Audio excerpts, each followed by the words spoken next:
গুলশানে বিএনপি চেয়ারপারসনের কার্যালয়ে দলের মহাসচিব মির্জা ফখরুল ইসলাম আলমগীরের সাথে সৌজন্য সাক্ষাৎ করেছেন ঢাকায় নিযুক্ত British high commissioner James Goldman.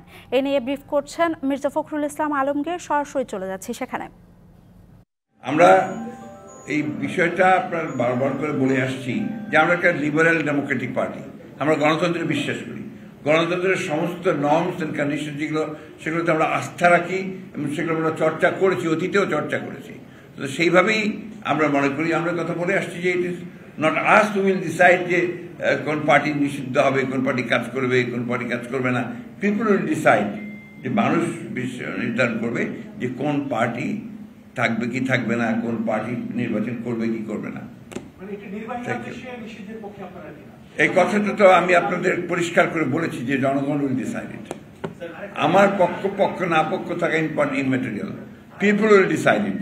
আরেকটা জিনিস, গতকাল প্রধান উপদেষ্টা আয়নাঘর পরিদর্শন করেছে, কি বিভৎস অবস্থা, এবং বিএনপির বেশি গুম হওয়া মানুষ এখানে নির্যাতিত। আমি এই জিনিসটাকে আপনি একটু ভিন্নভাবে দেখি কারণ যে গুম হওয়া, হত্যা করা, এটা শুধু একটা পার্টিকুলার দলের কথা আমি বলতে চাই না।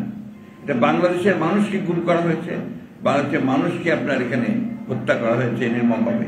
এই কথাগুলো আমরা প্রথম থেকে বলে আসছি, এবং যখন আয়নাঘরের রিপোর্টটা বেরোয় আপনার আল জাজিরাতে, আপনাদের নিশ্চয়ই মনে আছে।